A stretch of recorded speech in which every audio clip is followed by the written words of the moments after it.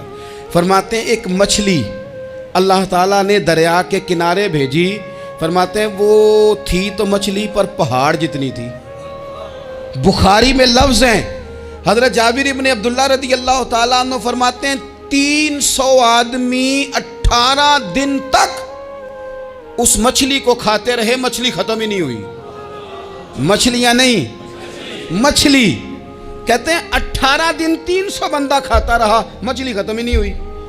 اور فرماتے ہیں کہ اس کی ہڈی نکال کے، کانٹا کہیں گے آپ اپنی زبان میں، کہتے ہیں وہ نکال کے نا تو اس کو کھڑا کیا نا جب، تو اونٹ کجاوے سمیت اس کے بیچ سے گزر جاتا تھا، 2 اس کے کانٹے جوڑے۔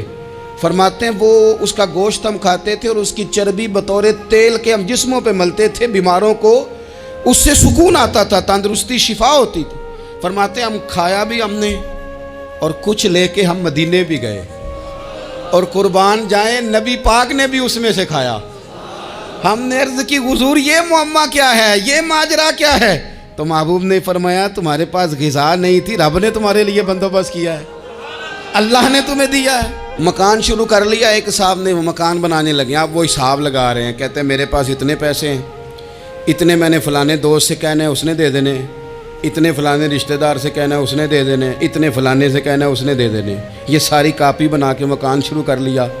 جو روز کہتا تھا نا کوئی حکم ہو جاتے 10 ہی، سب سے پہلے اس کو کہا میاں پیسے چاہیے، وہ کہندا ہو کل ہی منڈا ٹوریا ہے، کہتے تو پرسوں 10 داتے لب جانے سن۔ میں آپ کو اپنے تجربے کی بات بتا رہا ہوں۔ جن لوگوں کا خیال ہوتا ہے نا کہ آپ سٹارٹ کریں فلانا کام، ہم آپ کے ساتھ ہیں، اللہ کا ہی کوئی نظام ہے، وہ بالکل بھی نہیں ساتھ ہوتے۔ لیکن ایسا نہیں ہے کہ کوئی ساتھ نہیں ہوتا، اللہ تعالیٰ بڑے اسباب پیدا کرتا ہے، وہاں سے دیتا ہے جہاں سے گمان بھی۔ ہمارا یہ ذہن بن جاتا ہے ہم ساری اپنے حساب سے چلتے ہیں، اتنے رشتہ داروں سے، اتنے، کون آپ کے ساتھ چلے گا؟ سوال ہی نہیں پیدا ہوتا۔ یہ سارے کام چھوڑ کے سب سے پہلے 2 رکعتیں پڑھو، اپنے رب کی بارگاہ میں، رسول کائنات کی بارگاہ میں گزارشات اور استغاثے پیش کرو، وہاں سے خیر طلب کرو۔ دنیا دار کیا دیں گے، کیا دے سکتے ہیں، کیا حیثیت ہوتی ہے کسی؟ اللہ کہتا ہے وہاں سے دوں گا۔ تو جو اللہ مال دے وہ لینا چاہیے کہ رشتہ داروں کا مال دیکھنا چاہیے؟ جو اللہ دے وہ لینا چاہیے کہ سیٹھوں نوابوں کی جیبیں دیکھنی چاہیے؟ جو اللہ دے وہ قبول کرنا چاہیے یا دیکھنا چاہیے کون سا آدمی کہاں پہنچ گیا؟ چھوڑو، اپنی مٹی پہ چلنے کا سلیقہ سیکھو۔ کسی کے سنگ مرمر پہ چلو گے تو پھسل جاؤ گے، پھسل جا۔ اس پر ایک اور بات عرض کر دوں، صحیح بخاری سے، مسلم سے ایک اور بات۔ کچھ چیزیں ایسی ہیں جن سے اللہ کی مدد آتی ہے، مدد ملتی ہے۔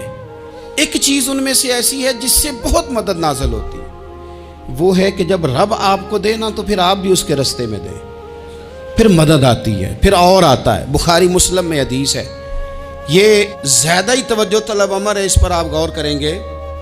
حضرت ابو ہریرہ فرماتے ہیں کہ نبی پاک علیہ السلام نے فرمایا ایک شخص نے بادلوں کے اندر سے آواز سنی کہ فلاں آدمی کا کھیت اور باغ خشک ہو گیا ہے، وہاں برسو اور اس کے کھیت کو سیراب کرو۔ وہ بڑا حیران ہوا کہ بادل سے آواز آ رہی۔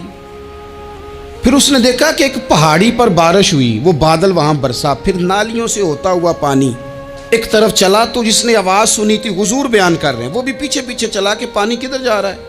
اس نے جا کے دیکھا کہ ایک مقام پہ ایک باغ کو وہ پانی لگ رہا ہے اور ایک آدمی وہ پانی لگا رہا ہے۔ اس نے اس سے پوچھا تیرا نام کیا ہے؟ اس نے کہا کیوں؟ کہنے لگا بتا نا۔ اس نے نام بتایا تو کہنے لگا یہی تو وہ نام ہے جو میں نے بادلوں کے اندر سے سنا ہے کہ فلاں کے کھیت کو پانی دے دو۔ اس نے کہا یار تو کیا عمل کرتا ہے کہ اسپیشل تیرے لیے بارش برسے؟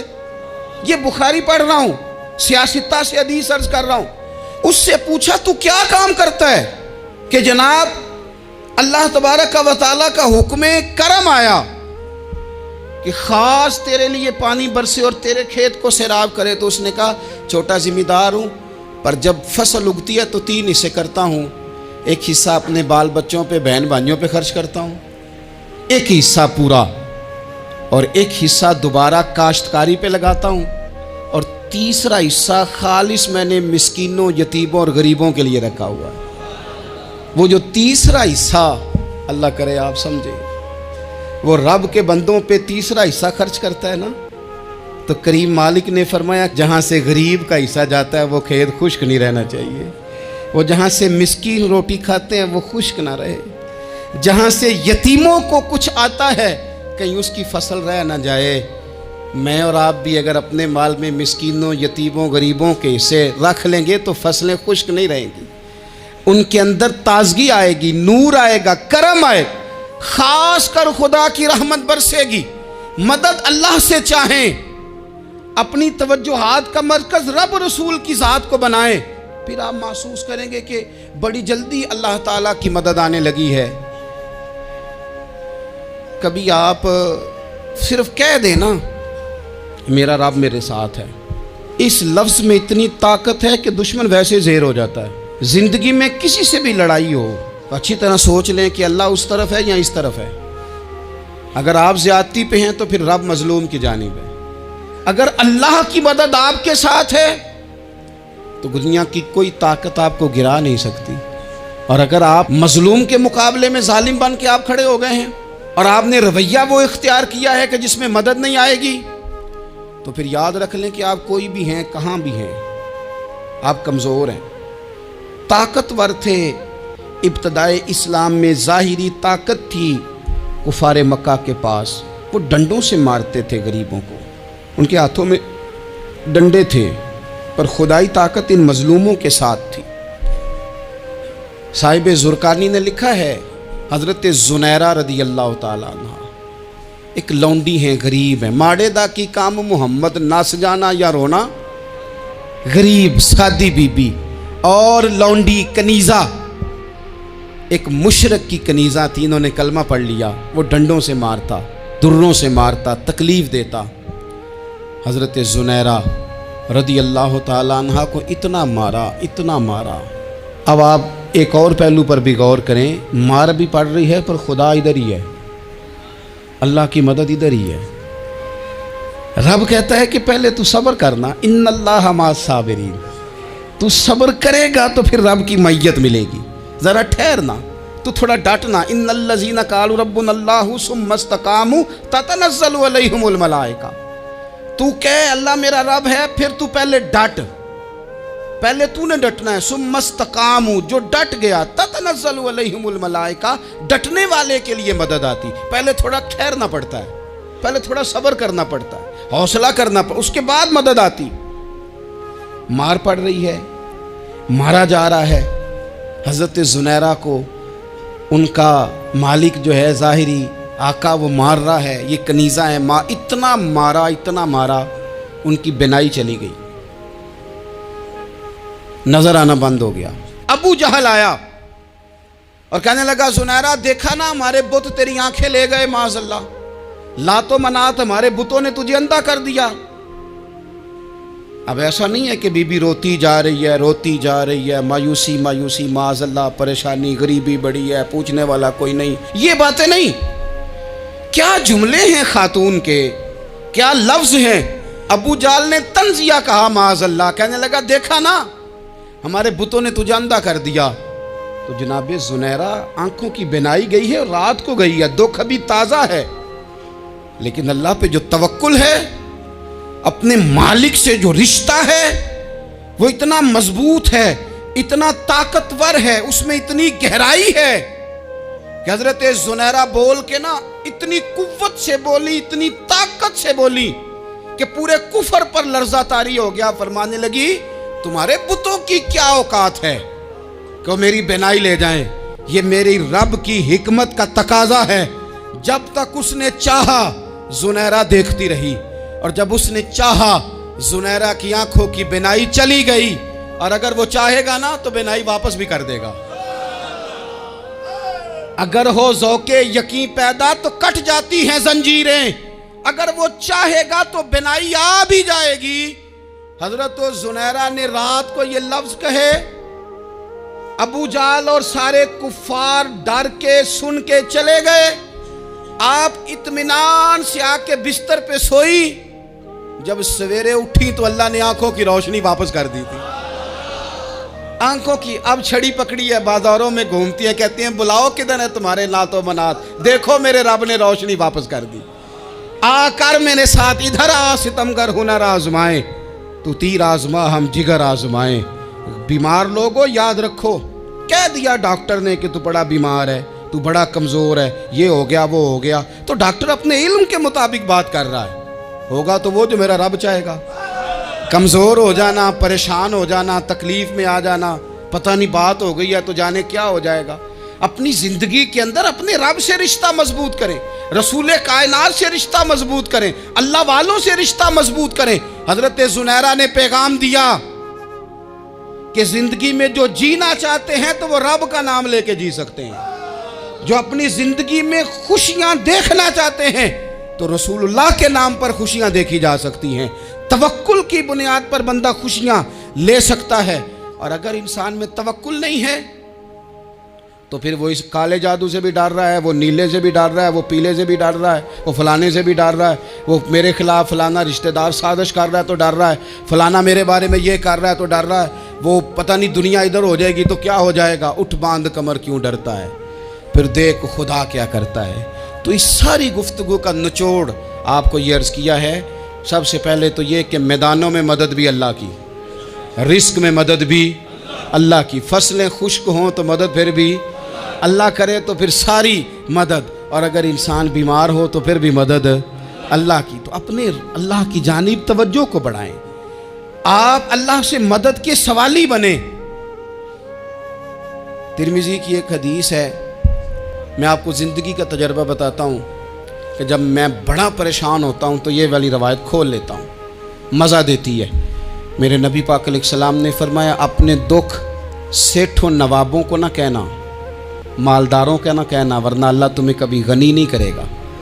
فرمایا اپنے دکھ اپنے رب کی بارگاہ میں عرض کرنا، جلدی کرے یا دیر سے کرے اللہ تمہیں لوگوں سے بے نیاز کر دے گا، اللہ تمہیں غنی کر دے گا۔ رات کو بیٹھو نا اس کی بارگاہ میں، اسے دکھڑے سناؤ، چھوٹی چھوٹی باتیں۔ حضور نے فرمایا نمک بھی مانگو تو رب سے مانگو، چھوٹی چھوٹی بات سے شروع کرو نا۔ جب بندہ شروع کرتا ہے نا چھوٹی چھوٹی چیزیں تو بڑی ساری چیزیں یہ اس طرح ہوتا ہے جیسے بندہ رب سے گفتگو کر رہا ہے، مالک مجھے یہ چاہیے، مالک میں یہاں کمزور ہوں، اللہ میں یہاں پریشان ہوں۔ آپ یہ کر کے تو دیکھیں، لمبی لمبی دعائیں مانگ کے تو دیکھیں، اس کے حضور جوڑ کے تو دیکھیں، آپ دیکھیں گے راحت کتنی ہے، سکون کتنا ہے۔